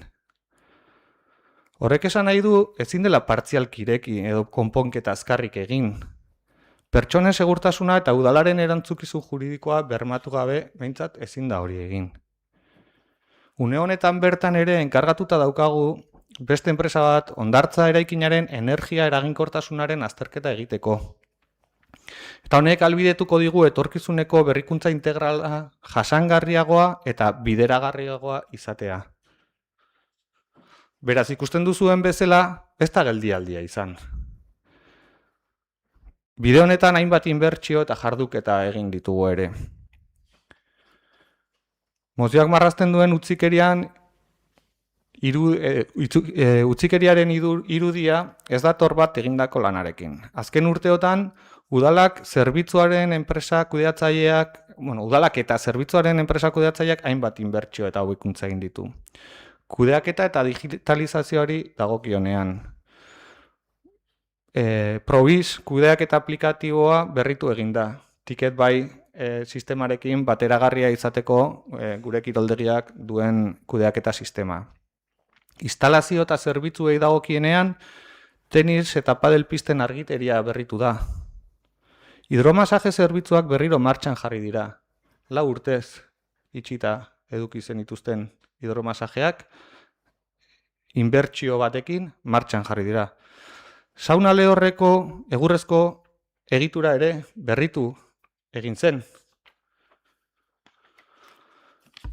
Segurtasuna eta azpiegitura teknikoi dagokienean, suteen aurkako hidrantea konpondu egin da.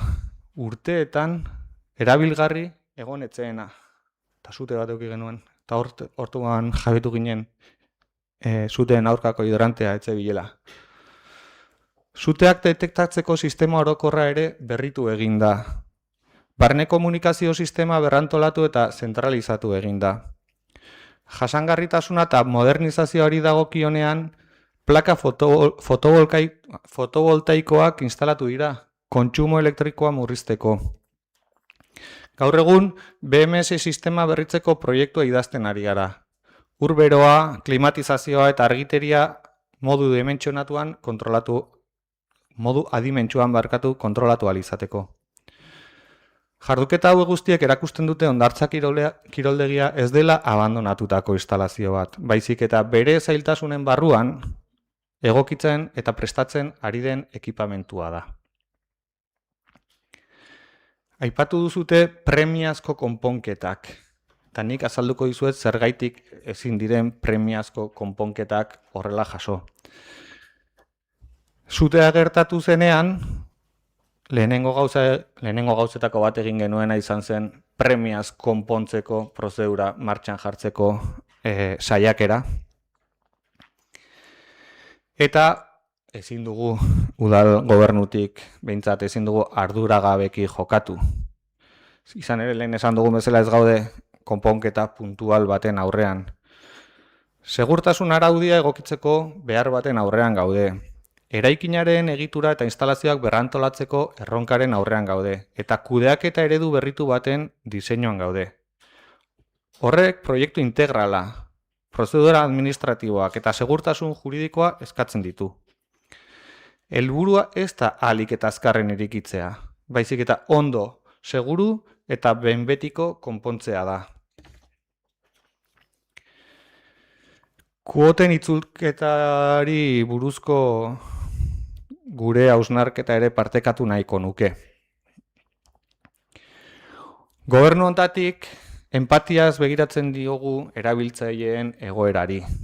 Badakigu zerbitzuen etenak kaltea sortu duela, eta hori ez dugu baztertzen. Baina ezin da ere arinkeriaz jokatu. Edozein konpentsazio neurri serio hartu eta aurretik aztertu beharreko gaia da.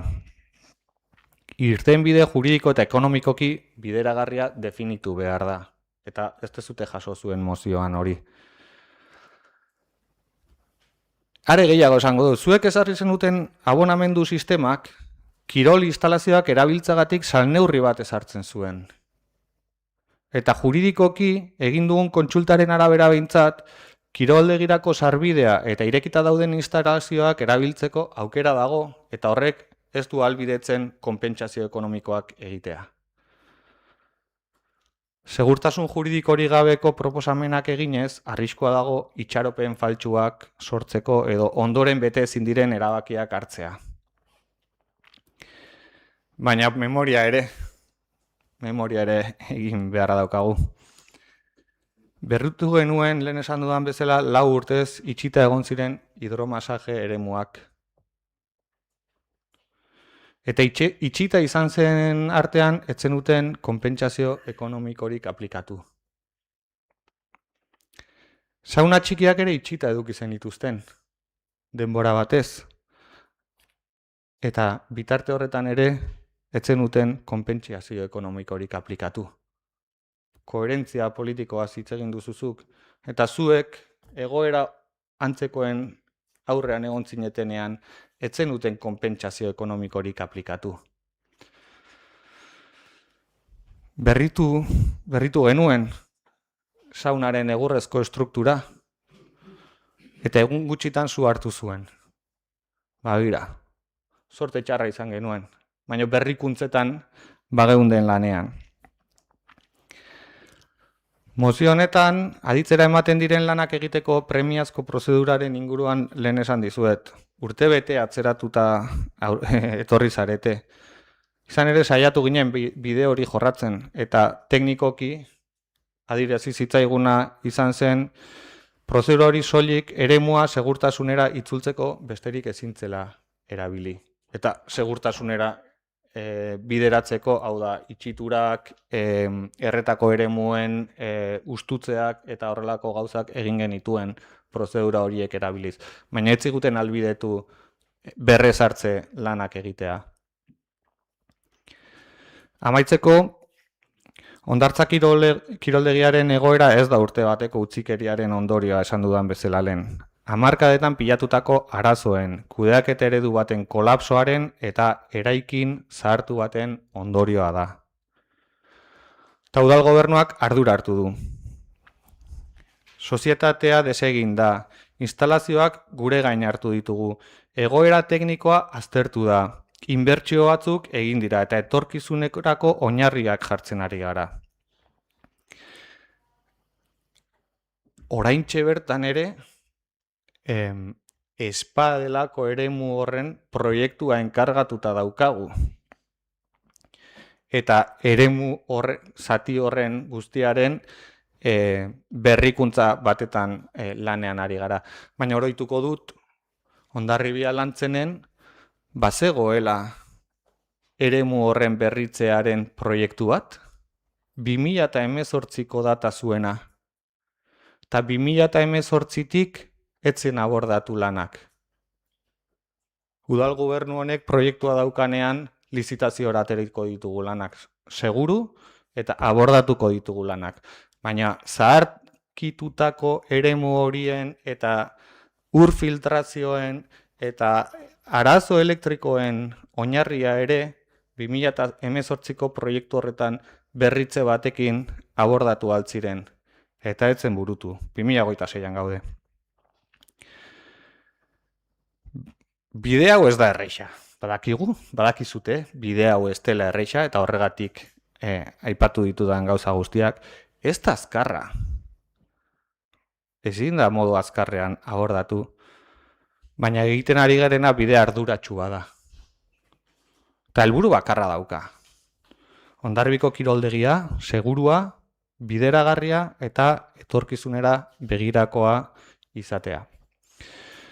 Beraz, azalpen hauek eman da, uste dut aspalditik eskatzen zenuten kiroldegiaren inguruko irakurketa batzutan hitz egin izan duguna, baina balio dezala azalpen honek Hondarribiko herritar guztiek eta bereziki kiroldegiko erabiltzaileek ezagutu dezaten, egin dezagun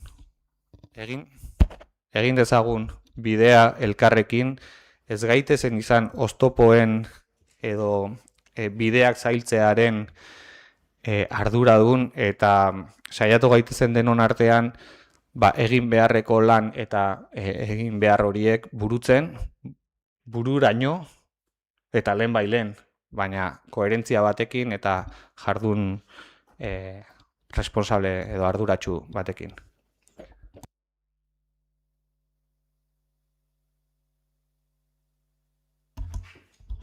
Aldut, erantzun zerbait. Bai, Kalixa, zure da. Eskerrik asko. A ber, egin duzu ibilbide sakon bat, eta bat nator orokorrean, guk eskatzen genuen hemen, esan dizudanean koherentzi politikoa zen zuen diskurtsoarekin. Urtetan aipatutako mezu hoiek, bideo hoiek, adierazpen hoiek, herritarrengan, koherentzia hortikan zijoan. Hasieran egin duzu ibilbide bat, ematen du zutea gertatu zela guregatik. Bai, nik hori ulertu dut. Bueno, ez bada hori, grabatuta gelditu da. Ez gure mozioan eskatzen genuen, zerbitzu gaben egon den urtebeteko epe horretan, itzultzea erabiltzaileei. Zuek olako mezuak asko bidali zenuten oposizioan. Eta gero ematen du urtebetean edo 2 urtetan, eta eskertzen dugu egin den lana, guk ere parte hartu dugu, Hondarribia Lantzenen likidazioan eta zenbait gauzetan, ematen du 2 urte horietan dena konponduta dagola. Osea, irekita egon daiteke kiroldegia, aipatu dituzun akats guzti larri hoiekin, hori da gure galdera. Igual ezin da egon irekita zuk aipatutako behar diren ibilbide horiek jasangarritasun aldetikan segurtasuna zute baten da, ez dakit? Ematen du guk dena gaizki egiten genuela, eta, ez dakit nolatan ez da ezer gehiago gertatu. Eta ez dakit hori arduratsua den edo zintzoa den, Igor, ez dakit. Eta badakit erantzungo diazula. Noski erantzungo zaitu dela, nola ez zaitut erantzungoa. Bigarren interbentzioa izan duzun bezala nik ere izatea eskertzekoa da, uste dut. Eta koherentzia politikoa ari zarenean, eta hainbestetan koherentzia politikoa aipatzen dezutenean, adierazi dut, 4 urtez egon direla espazioak itxitak, kiroldegian, hidromasajeak, saunak itxita egon dira, ez horiek bakarrikan, tenis pistak eta padel pistak ere denbora batez itxitak egon ziren, eta etzenuten aplikatu, orain eskatzen dezuten hori. Etzenuten zuek aplikatu, orduan koherentzia politiko hori, guk ez genuen eskatu inoiz itzultzeko kuotarik. Ez genuen eskatu kuotak itzultzeko. Eta are gehiago esango dut. Irakurtzea gomendatuko nizuke,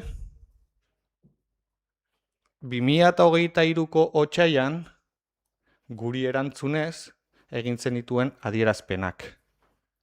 Zureak zirelako, eta eskertuko nuke irakurriko bazenitu 2023ko otsailean zuk zeuk kiroldegiaren inguruan egindako adierazpenak.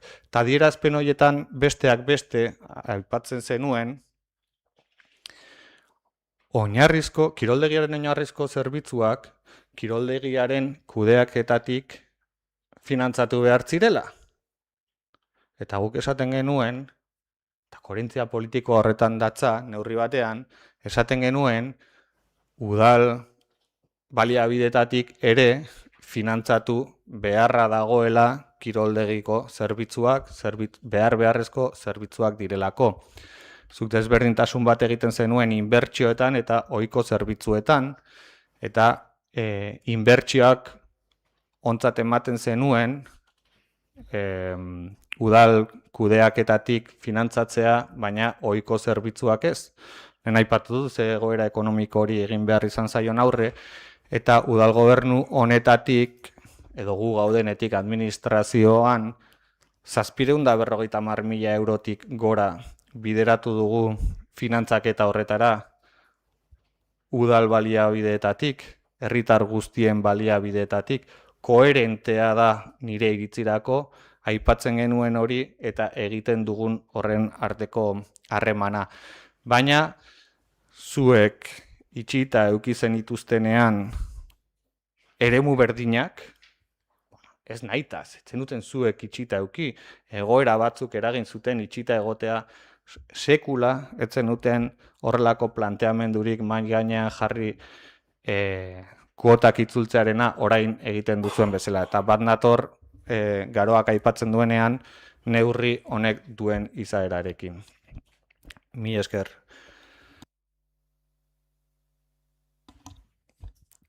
Ongi baderitzozue, 6. puntu honetan EAJ udaltaldeak kiroldegiaren kuoten itzulketa proportzionala eskatzeko mozioa zerbitzuen erabilgarritasun ezagatik bozkatuko dugu proposamena edo mozioaren aldeko bozkak, aurkakoak, ez da aurrera atera beraz. 7. puntura pasako gara, 2025ko 3.909 zenbakitik 3.532 zenbakira eta 2026ko lehenengo zenbakitik 188 zenbakira bitarteko alkate dekretuen berri ematean ez dakit galderarik dagoen. Berri emantzat eman dezakegu. Eta 8. puntuan erregu eta galderak Josuk aditzera eman zituen bazituela pare bat galdera egiteko bozeramaile batzordean. Uste dut Josu bestetan bezala aurrez aditzera ematen dituenak gutxienez begirune hori zor diot nik eta mantenduko dut orain arte erabili dugun formulazio berdina. Beraz, Josu, zurea da hitza. Ohiturei jarraituz, eta gauzak, esan azkenengo galdera induna pleno honetan, Amuteko argitegiaren inguruan, badirudi, azkenean, Liztai Lorentzerok edo norbaite jarri ditula tulipak. Eta nik usan hori, eskertzekoa da. Eta galdera zan bi dauzkat. Bat, Iruzubi Labaizetako eremua, Labaizetako eremuan, badirudi, beti nabil hor, dago proiektu bat egina, argiak jartzeko lusategi hortan, badaude, da karatera generala eta Amutek Mendeluko tarteko bide hortan, argia jartzeko, eta, nik uste dut hori, ez da, presupuesto batean izan zen, gero bera juntzan, bigarrengo presupuestoa, eta azkenengo presupuestoan baita ere, esan bazeon. Eta bara iduri, ez da, informazioa jakin nahi nuen, nola dago momentuetan. Lizitazio badagon, ez dagon, nola dagon.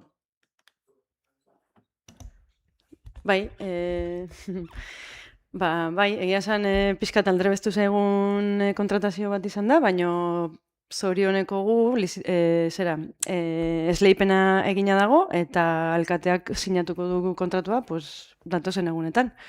Así que, jazta, hori ere eginda.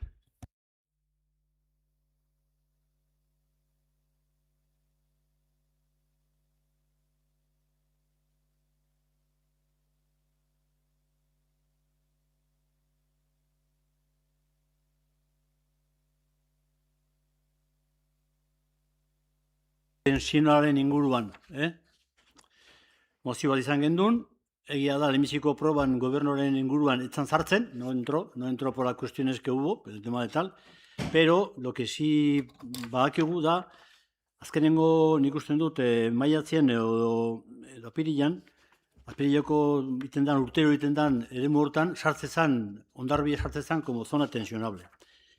Badirudi, gero, azkenengo pleno batean baitere galditu nu, eta erakutzi zehazun, se nos enseñó una documentación que el gobierno vasco había mandado, sobre todo a todos los ayuntamientos que habían entrado en el último proceso, en el cual se incitaba a que el ayuntamiento, de alguna forma,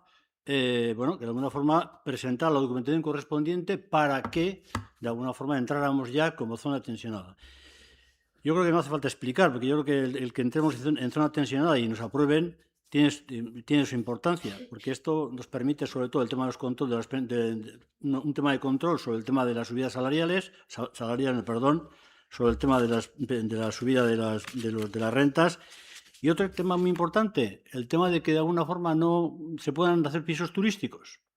Es decir, hay un elemento que es muy importante para nosotros. Entonces, yo la pregunta que hago es si de alguna forma ya se ha cumplimentado la documentación y se ha enviado al gobierno vasco este tema.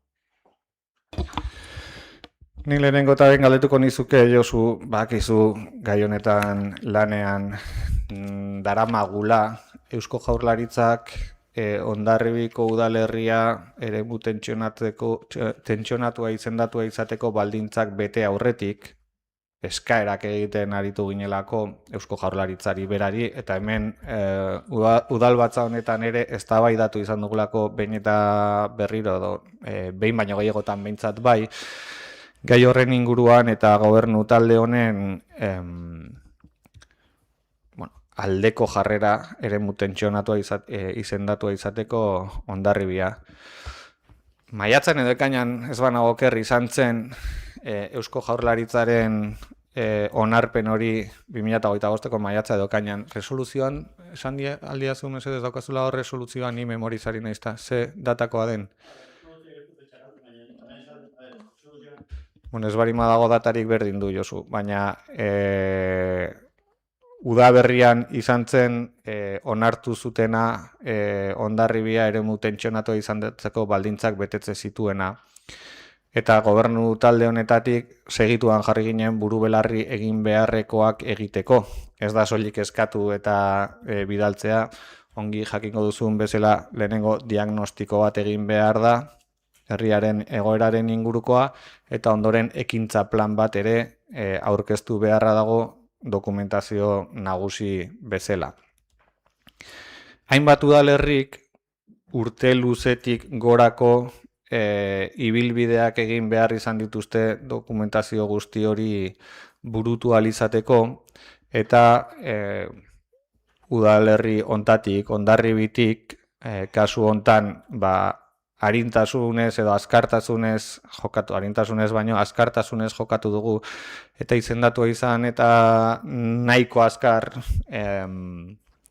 kontratazio bat egin genuen lantzeko bai diagnostikoa eta baita ekintza plana ere. Abenduaren azkeneko egunetan diagnostikoa jarri zen mahai gainean, eta diagnostikoa badaukagu ja, eta behin diagnostikoa izan da, berehala jarri dire lanean ekintza plana burutzeko dokumentazioa prestatzen. Beraz, gure egitasmoa zen otsailerako, bai diagnostikoa eta baita ere otsai amaierarako, aurreikuspen bezala, bai diagnostikoa eta baita ekintza plana burututa eukitzea eta Jaurlaritzara otsai amaieran, martxo hasieran dokumentazio guztia bialtzeko nahi eduki dugu. Bide honetan, zailtasunak ere ugariak izan dira. Diagnostikoa egiterako garaian, lortu beharreko informazioarekin ere arazoak eduki ditugulako, idazkari jauna hemen dagoela presente nahiko gorabera eduki ditugu, zenbait datu lortzerako garaian, izan ere zenbait erakundek ez gaituztelako ahalbidetu ezinbestekoak iruditzen ziren informazio batzuk. Baina epeetan eta eukitako lan saio guztiak kontutan hartuta, epeetan gaude momentu honetan, eta esan dudan bezala diagnostikoa behin betiko egitea ahalbidetu zen urtea amaitu aurretik, gabonetan entregatu zitzaigun Olentzero edo Marido Mingik ekarrita izango balitz bezalaxe, eta momentu honetan burutzen ari dira ekintza plana dokumentazio guztia osatu eta Eusko Jaurlaritzara eskaera dokumentazio guztiarekin bidaltzeko 6 hilabeteko epean gutxi gora bera. Bai? Kuestioa da, oraindik ez da bialdu. Josu, nola bidaliko da? Ez, bale, nik galdetu diak, bale, jazta, erantzun diak. Nola bidaliko da? Nik galdetu diak, nire galdera izan da, bialdu da edo nola dago, etzateria ez. Momentu honetan ez dago, otsailean bialduko du, konforme, jazta? Otsailean edo otsaila amaieran edo martxorako, ez maiatzan ez, otsaila amaiera martxo hasierarako bidaltzeko aurrikuspena dugu. Hau da, onartu zigutenetik 6 hilabeteko epean, beste hainbat herri erakundek urtetik gorako prozedura burutu behar izan zutenean.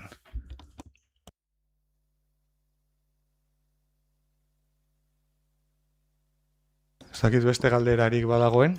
Bai, nik Bai? barkatu. Maria? Nik gogoeta eta azkenean eskaera bat izango da. Egia esan udalbatza guztia nabil bueltaka gorrotoa eta maitasunaren inguruko horrekin, eta iruditzen zaite benetan, ez dakit benetan sinistuta zaudeten, horrela dela, edo bestela, nire ustez, hoberenak zaretela errelatoak sortzen eta kontatzen. Benetan, horretan, masterra daukazute, hoberenak zarete. baina nire ustez horretan ere bai, lortzen ari zarete, oso ondo ari zarete relatoak sortzen eta kontatzen. Esaten dezutenean oposizioa, zuek maitasunarekin egiten zenutenean, zintzo jokaten zenutela, Josuri aurpegira bota diozute informazioa filtratzea, dokumentazio bat ematea Ostalaritza Elkarteari. Jode, zenbatetan atera diran udaletxe honetatik dekretuak hainbat kazetariei, epai batzuen inguruan ere bai, azpitik, eta horrelako gauzak atera egin dira. Garai batean ere bai, oposizioan zinetenean dekretuak eta atera egiten ziren udaletxe honetatik, eta hori, esan daiteke, Josuk aitortu du, berak eman duela, beste guztiak, agian inorrek ez du ezer gehiago aitortuko. Komunikazioaren adiot, diskurtsoan, zuri Igor zuzenean, behin eta berriz entzuten dizut orain esaten, arduratsuak izan behar garela, legezkoak diren erabakiak aurrera eman behar diogula, segurtasuna bilatu behar degula, eta han Josuri begiratzen diot, ikusten detan estintorearen kartel hori, eta oraindik oroitzen ditut zure hitzak intsumisioa, itsumisoak izan behar ginela, udaletxe hontako langilei soldata igo behar genienean. Zu gure lekuan egongo bazinan, zu intsumisioa, zu intsumisoa izango zinela, eta zuk soldatak igo egingo zenituela. Hori esan zenuen, eta hori grabatuta dago horrelaxe. Orduan, esan bezala diskurtsoan hoberenak zarete, benetan, eta orduan, oraintxe dator, nire gogoeta guztia, zenik gure pleno guztia da matonekin, eta azkenean nire eskaera, edo iritsi naizen ondoriora da, komunikazio zerbitzu bat esleitu egin zen, ez dakit noiz, duela hilabete pila bat, baina egia da, azkeneko hilabetetan komunikazio zerbitzu kontratu asko ateratzen ari direla, hainbat departamentoetatik, orokorretik eta bar, eta orduan nire eskaera da, jakitea, guztira, zenbat diru gastatzen duen udaletxe honek komunikazio kanpainak kontratatzen. Ez dakit solapatzen ari diran bada kontratazioa handi horrekin edo ez, eta horren zerrenda bat eskatu nahiko nuke, noski ez da gaurko, ez da datorren asterako ez da, baina batzuek ondo ikusten dezuten momenturako. Eskaera eskatuko nuke modu formalean egitea, egia da orain kontuen itxierarekin gauden garaian, proposa izan daitekela egiten den eskaera hori jasotzea, eta eskertuko nuke eskaera horrela jasotzea. Intsumisioarena nik aipatu dut, hemen aipatu dut, eta gaina proposamen bat egin nuen. Takit oroituko zaren ziurrenik etzera oroituko, baina nik aipatu nuen soldata igoeraren aplikazioa KPI baino deixente bajuago zegoen garai batean, administrazio publikoan KPI baino deixente bajuago soldata igoera proposatzen zen garai batean, eta nik proposamena egin nuen denak abstenitu eta nik soilik alde bozkatzea nire gain ardurak hartuz. Nik proposamen hori egin nuen, ni intsumituko nintzela, eta beste guztiei ardurak ez zitzaizkiela aplikatuko. Gaur egun zorionez esango nuke KPI-aren pareko igoerak izaten direla, edo antzerako igoerak izaten direla soldaten igoeran urtetik urtera estatuko gobernuak aplikatzen dituen igoera proposamen horietan, ez beste garai batzutan gertatu bezala, eta alde horretatik erosalmentasuna galtzeko arriskua ez dagoela, baina nik egin nuenean proposamena nire buruarekiko ardura hartuz egin nuen. Eta noski eskaera egiten baldin bada, eskaera jasoko da, eta konparaketa bat egingo da bestelako garaietako komunikazio zerbitzuen azterketarekin, eta erantzun bat emango da, dagokion epean edo egin beharreko lanketaren ondoren.